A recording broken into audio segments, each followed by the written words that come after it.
Pemandangan dan Pengajaran, ditulis oleh Insinyur Soekarno pada Surat Kabar, Suluh Indonesia Muda, tahun 1928. Muhammad Hatta, Abdul Majid Jojo Adiningrat, Mer, Ali Sastroami Joyo dan Muhammad Nasir Datuk Pamudjak, 4 nama orang muda, pemimpin Perhimpunan Indonesia, di negeri Belanda, yang di dalam pengabdiannya terhadap pada Elbu Indonesia, di dalam usahanya memimpin suatu perhimpunan yang mengejar kemerdekaan tanah air dan bangsa. Di dalam perjuangannya menganjuri segolongan pemuda-pemuda yang membela hak dan keadilan, sama mendapat cobaan dan memikul cobaan itu dengan ketetapan hati dan kegagahan sikap. Digeledah rumahnya berkali-kali, ditahan di dalam penjara berbulan-bulan, dituntut di muka hakim di dalam bulan puasa, bulan perdamaian, didakwa melanggar artikel 131 Hukum Siksa Negeri Belanda, menghasut berontak pada kekuasaan Belanda dengan memuatkan tulisan-tulisan di dalam majalah Indonesia Merdeka, nomor Maret-April tahun 1927. Maka tiada satu tanda kelembekan yang tampak di dalam mereka punya kata dan mereka punya jawab, tiada satu kelembekan yang terdengar atau terbaca di dalam mereka punya pembelaan diri di muka hakim.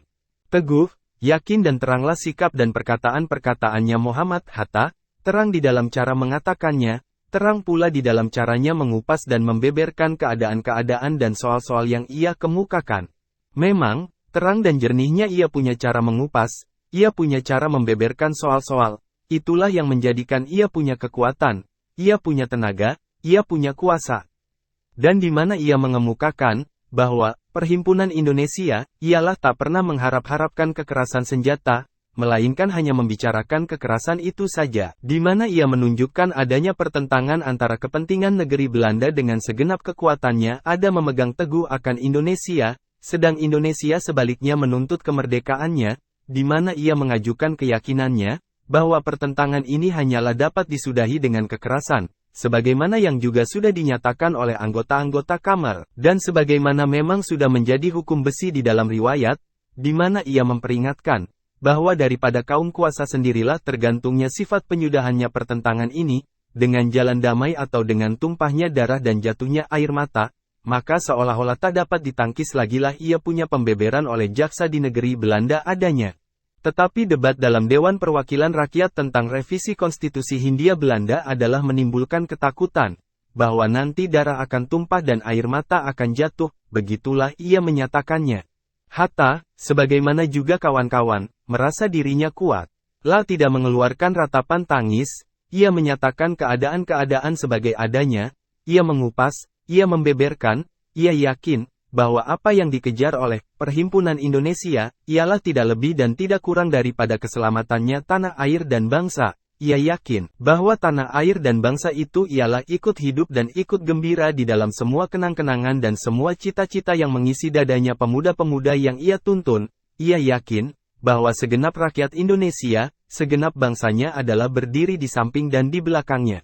Karena itu maka ia berkata, Tuan-tuan Hakim, dengan kami, maka Tuan menghukum atau membebaskan rakyat kami semuanya. Dan betul pada hari Lebaran maka kita, yang tinggal di rumah, yang tinggal di Indonesia, mendengar putusannya hakim, walaupun jaksa di negeri Belanda, yang di dalam ia punya tuntutan tak lupa menyebut-nyebutkan nama Moskow dan nama Komintern, menetapkan bahwa 4 pemuda itu ada berbahaya bagi keamanan di Indonesia. Walaupun petugas ini tak lupa pula menginjak lapangnya hukum administratif dengan memberi kejapan mata, supaya 4 pemuda ini nanti dilarang masuk kembali ke Indonesia, walaupun ofisier ini memintakan hukuman 2-3 tahun beratnya, maka majelis memutuskan, bahwa mereka menurut maknanya hukum dan barangkali juga dalam kemauannya ialah tidak menghasut, tidak mengaju-ajukan ke arah revolusi, tidak boleh dijatuhi penuntutannya artikel 131 Hukum Siksa Negeri Belanda, dan bahwa mereka oleh karena itu harus dibebaskan adanya. Kita tidak mengetahui, bagaimana rasa hati jaksa di negeri Belanda itu, tatkala ia mendengar putusannya majelis yang sama sekali menolak akan penuntutannya tadi. Kita hanyalah membaca kabar, bahwa pada hari yang majelis itu mengumumkan putusannya, ia tidak terlihat di tempatnya. Kita mengira, bahwa ia akan naik banding. Akan tetapi kita salah pengiraan, ia tidak naik banding, ia menerima juga putusannya majelis tadi adanya. Apakah kabar kenaikan banding, yang kita dapatkan mula-mulanya itu, ada suatu suruhan halus, suatu nasihat tertutup, suatu sugesti daripada mempekerjakan pekabaran yang tak senang akan kebebasan mahasiswa-mahasiswa itu, supaya jaksa di negeri Belanda jangan menerima baik putusannya majelis, dan meneruskan perkara ini ke muka majelis yang lebih tinggi, yang barangkali mau menghukum kejahatannya, penghasut-penghasut, dan pemberontak-pemberontak ini. Kita tidak mengetahui, dan kita tidak akan menyelidiki lebih jauh. Kita hanyalah memperhatikan faktanya, bahwa di dalam 14 hari sesudahnya putusan majelis itu jatuh, yakni tempo buat meminta naik banding itu, jaksa di negeri Belanda tidaklah meminta kenaikan banding tadi. Kita hanyalah memperhatikan faktanya, bahwa di dalam perkara ini tiadalah suatu badan lagi yang akan membikin susah pada saudara-saudara kita itu. Kita hanyalah memperhatikan faktanya, bahwa saudara-saudara kita empat itu, kini sudah tetap bebasnya, sudah tetap merdekanya kembali, sudah tetap terhindarnya buat ini kali daripada ranjau-ranjau yang tersebar di atas jalan yang menuju ke atas, jalan ke arah sinar yang satu yang berkilau-kilauan di tepi langit, jalan ke arah cita-cita kita semua, jalan ke arah kemerdekaan tanah air dan bangsa. Bagaimana pengajaran yang kita ambil daripada perkara ini? Perkara ini adalah berhubungan serapat-rapatnya dengan jalannya pergerakan di Indonesia. Adalah suatu dari apa yang kejadian di sini. Terkejut oleh meletusnya pemberontakan komunis di Indonesia, terperanjat oleh amuknya kaum yang tertutup jalan untuk bergerak dengan cara terbuka, terdahsyat oleh pengalaman bahwa pergerakan itu terbukti mempunyai tenaga dan kekuatan. Maka segeralah kaum sana membongkar-bongkar semua lapisan-lapisan pergerakan komunis itu, mengobrak-abrik dan menjungkir balikan semua susunan organisasinya, dan menajamkan juga pengintipannya di atas semua lapisan-lapisan pergerakan nasional Indonesia dan Pan-Islam, menggandakan hati-hatinya terhadap semua pergerakan yang mengejar kemerdekaan. Komunis, nasionalis atau Pan-Islamis, semuanya baginya berartilah suatu musuh yang meminta perhitungan di atas segenap perbuatan dan kesalahannya, suaranya hati nurani yang buruk, suaranya sanubari yang dosa, senantiasalah mengejar dianya kemana-mana, melenyapkan segala rasa ketenteraman dari hatinya, dan memenuhi hatinya itu dengan bimbang dan khawatir. Dan walaupun beratus-ratus, beribu-ribu bangsa kita komunis, dan kaum pemberontak sudah didigulkan, walaupun beribu-ribu pula bangsa kita yang tersangka ikut berontak sudah masuk dalam bui tahanan, maka belumlah berontaknya hati nurani yang buruk daripada kaum sana itu menjadi tenteram. Kemauannya, kaum nasionalis juga harus dikejar, kaum Pan-Islam juga harus diburu. Kita ingat akan ini semuanya. Kita mengakui haknya yang demikian itu, dan kita karena itu hanya bersenyum.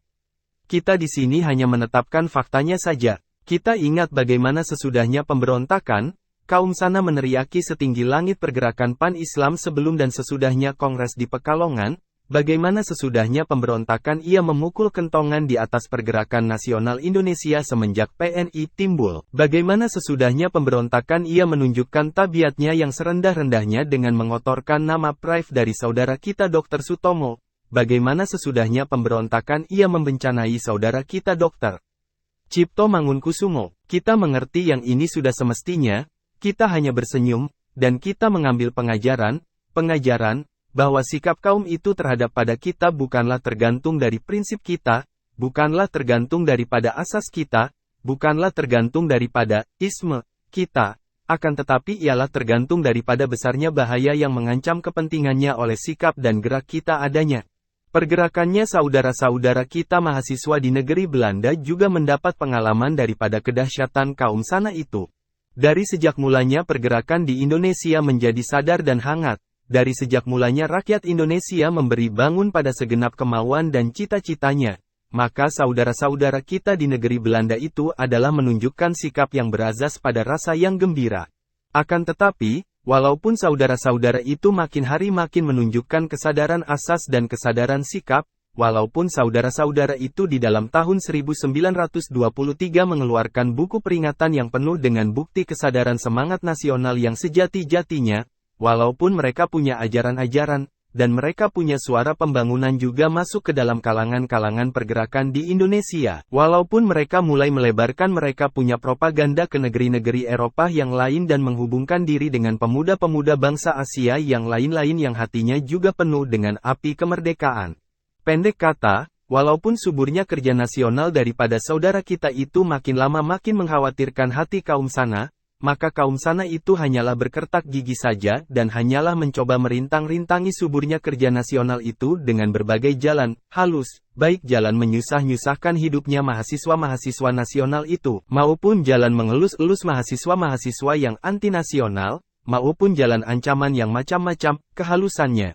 Sampai pada saatnya yang mereka dengan dahsyat mendapat kaget yang hebat daripada detusnya senapan dan gemertaknya kelewang kaum komunis, bahwa sebagian rakyat Indonesia bergeraknya ialah bukan cara main-main. Dahsyat yang menajamkan sikapnya terhadap pada kaum nasionalis dan kaum Islamis di Indonesia, dahsyat itu juga menajamkan sikap kaum sana itu terhadap pada geraknya saudara-saudara kita di negeri Belanda adanya.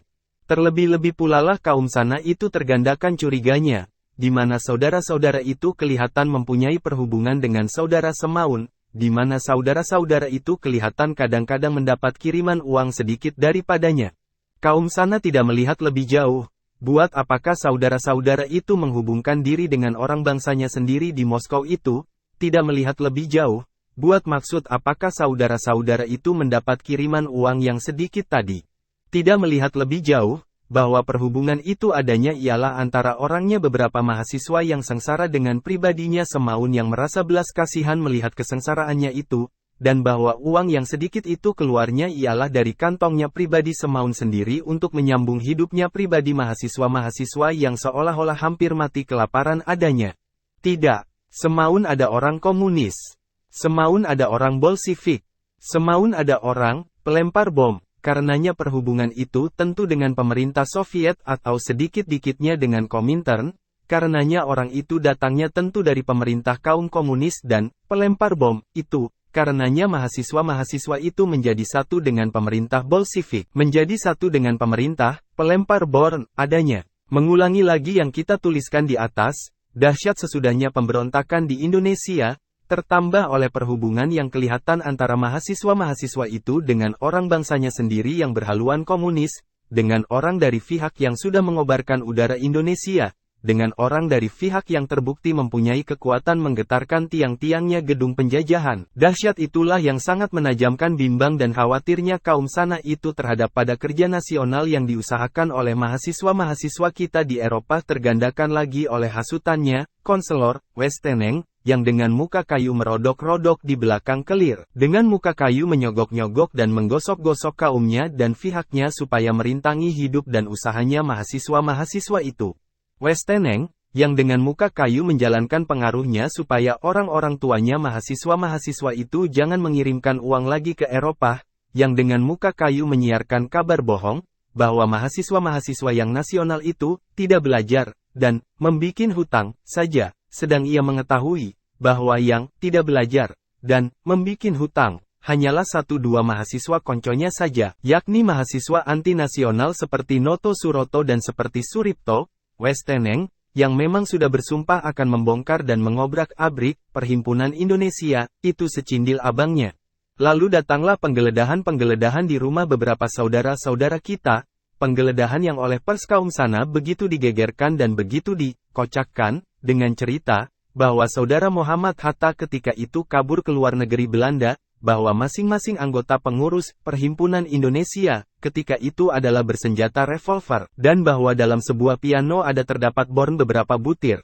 Tidak lama sesudahnya itu maka 4 saudara kita lantas ditangkap, dimasukkan dalam tahanan, tersangka berhubungan dengan Moskow, terkira menjadi anggota suatu perhimpunan rahasia dan terlarang, dan membuat suatu rancangan pemberontakan di Indonesia yang sangat kejamnya. Dan selagi sebagian rakyat Indonesia di tengah-tengah menjalankan puasa, selagi majelis-majelis kehakiman di Indonesia ada tutup berhubung dengan bulan Ramadan, perdamaian, ini, maka dituntutlah saudara-saudara itu di muka hakim, dijatuhi dakwaan memuatkan dalam Indonesia Merdeka, nomor Maret-April. Di manakah tinggalnya dakwaan, bahwa saudara-saudara itu berhubungan dengan Moskow? Di manakah tinggalnya dakwaan, bahwa saudara-saudara itu menjadi anggota suatu perhimpunan rahasia dan terlarang? Di manakah tinggalnya dakwaan, bahwa rancangan saudara-saudara itu membuat rancangan pemberontakan di Indonesia? Westeneng, jawablah, tidak. Tidak sedikit pun daripada sangkaan-sangkaan itu dapat dibuat dakwaan di muka hakim, tidak sedikit pun daripada sangkaan-sangkaan itu dapat dibuat senjata untuk menghukum saudara-saudara kita. Perkara yang menggoncangkan, yang tadinya begitu digegerkan, yang tadinya begitu dikocak-kocakkan, perkara ini ternyatalah mengkeret menjadi perkara pelanggaran pers yang kecil, mengkeret menjadi perkara hasutan, mengkeret menjadi perkara artikel 131, yang begitu lembek dan begitu lemah alasan pendakwaannya, sehingga majelis yang memeriksanya menjatuhkan putusan bebas di atas saudara-saudara itu adanya. Sudah barang tentu kaum sana dan pers kaum sana marah-marah sekali atas kebebasan ini. Sebab perkara ini dalam hakikatnya bukanlah perkara melanggar atau tidak melanggar artikel 131 Hukum Siksa Negeri Belanda saja. Ia dalam hakikatnya bukanlah suatu perkara pidana saja. Ia dalam hakikatnya ialah suatu perkara yang mengenai sedalam-dalamnya perkara kepentingan Indonesia dan kepentingan negeri Belanda adanya. Adalah suatu perkara politik. Ia adalah terjadi oleh karena satu bangsa merasa terancam kepentingannya oleh bangsa lain. Ia adalah timbul daripada konflik kepentingan daripada pertentangan kepentingan dan pertentangan butuh yang berada di antara bangsa yang menjajah dan bangsa yang dijajah itu. Oleh karena itu, maka perkara ini adalah perkara yang semestinya terjadi. Jikalau umpamanya tidak hari sekarang, jikalau umpamanya tidak hari esok, jikalau umpamanya tidak hari lusa, maka tentulah hari kemudian lagi ia akan muncul. Dan tentulah pertentangan kepentingan antara bangsa yang terperintah dan bangsa yang memerintah itu akan berasap keluar. Dan di dalam perkara ini, maka Westeneng pun hanyalah suatu katalisator saja, hanyalah suatu pencepat daripada terjadinya perkara ini. Ia hanya ikut menjadi lantaran, hanya membesarkan jalannya sumber, tetapi bukanlah ia sumber itu sendiri adanya. Artinya, Westeneng ada, atau Westeneng tidak ada, perkara ini akan terjadi. Dan lainlah orang yang akan menjadi katalisator. Sebab tiap-tiap kesadaran rakyat yang tak merdeka adalah menimbulkan benturan dengan rakyat yang menjajahnya, tiap-tiap bangkitnya semangat nasional, tiap-tiap bangkitnya kemauan nasional, tiap-tiap lahirnya perbuatan dan rasa nasional daripada rakyat yang terperintah, tentulah mendapat aduan daripada rakyat yang memerintah itu. Oleh karena itu, maka perkara ini tampaknya pada kita sebagai suatu perkara warna kulit, suatu perkara bangsa, suatu perkara ras. Sebagai yang dikatakan oleh Duis yang sosial demokrat ini mengatakannya dalam ia punya pidato-pidato pembelaan, maka perkara ini adalah menunjukkan perbedaan, parket yang tak menghalang-halangi hasutannya orang lain, bangsa Belanda. Parket itu juga memerkarakan hasutan-hasutannya terdakwa, bangsa Indonesia. Selamanya adalah mahasiswa-mahasiswa yang revolusioner. Apakah sebabnya mahasiswa-mahasiswa Belanda tidak patut dihukum, sedang mahasiswa-mahasiswa Indonesia patut dihukum? Kalau mahasiswa-mahasiswa ini patut dihukum, maka saya barangkali meringkuk seumur hidup dalam penjara. Kita ulangi lagi, perkara ini tampaknya pada kita ialah sebagai perkara warna kulit. Dan oleh karena itu, maka untunglah saudara-saudara itu mendapatnya perkara tidak di Indonesia, tidak di negeri jajahan Indonesia, tidak di dalam suatu negeri, di mana lapang pergulatan antara pertentangan kepentingan dan pertentangan butuh itu ada terletak, yakni tidak di dalam suatu negeri, di mana kebencian warna kulit atau kebencian rasial itu berkobar setinggi-tinggi langit. Oleh karenanya, saudara-saudara kita bebas, apakah kita tidak harus mengucap terima kasih kepada majelis yang membebaskan saudara-saudara kita itu? Kita tidak mengucap terima kasih. Kita tidak pula marah umpamanya saudara-saudara kita itu tidak dibebaskan. Kita hanya memperhatikan saja, sebab jikalau majelis itu membebaskan saudara-saudara itu, jikalau ia tak menuruti teriaknya kaum sana dan teriaknya pers kaum sana, maka ia berbuat begitu ialah oleh karena ia harus berbuat begitu. Membebaskan saudara-saudara kita itu, oleh karena saudara-saudara itu harus dibebaskannya, dan oleh karena saudara-saudara itu memang tidak melanggar artikel 131 Hukum Siksa, harus dilepaskan daripada ancamannya artikel 131 itu tadi.